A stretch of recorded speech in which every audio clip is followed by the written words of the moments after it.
दोस्तों ऐसी बहुत सारी बैंक डकैतियों के बारे में आपने सुना होगा जिसमें लाखों या करोड़ों रुपए की लूट हुई हो। लेकिन आज हम आपको जिस बैंक डकैती के बारे में बताने जा रहे हैं वो बैंक डकैती के इतिहास में सबसे अनोखा मामला है, क्योंकि इसमें सीधे तौर पर उस देश के राष्ट्रपति का बेटा शामिल था। जी हाँ, ये हैरान कर देने वाली बात तो है, लेकिन ये बात बिल्कुल सच है। इस बैंक डकैती में कुल $1 बिलियन यानी आज के हिसाब से करीब 7,562 करोड़ रुपए की लूट हुई थी। यह घटना इराक की है।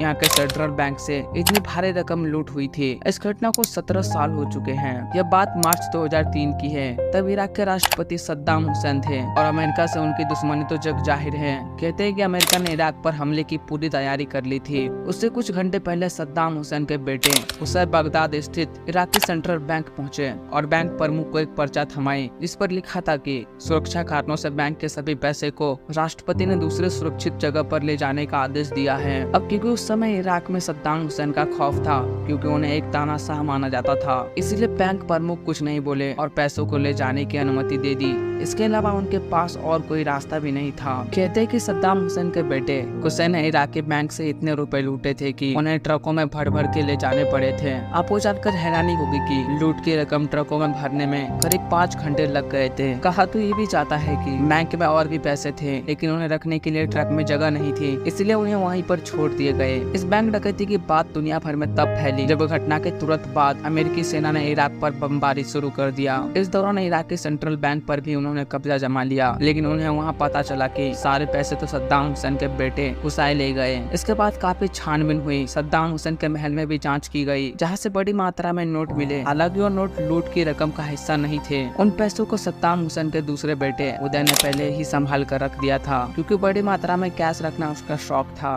कहते हैं कि इराक में और भी कई जगहों पर छानबीन हुई, जिसमें कई 100 करोड़ रुपए मिले, लेकिन बैंक लूट का एक बड़ा हिस्सा अंदाजा लगाया जाता है कि सद्दाम हुसैन ने उन पैसों को सीरिया भेज दिया होगा। हालांकि उसके कोई पुख्ता सबूत नहीं है। यह बैंक डकैती बाकी के डकैतियों में सबसे खास इसीलिए भी थी क्योंकि इसमें इस लूट में एक भी गोली नहीं चली थी और न ही किसी से कोई मारपीट हुई थी। सब कुछ बड़े ही आराम से हुआ था। तो ये जानकारी आपको कैसी लगी हमें कमेंट करके जरूर बताएं, और अगर आप हमारे चैनल पर नए हैं तो हमारे चैनल को सब्सक्राइब कर लें, क्योंकि हमारे चैनल पर ऐसे ही वीडियो आते रहते हैं।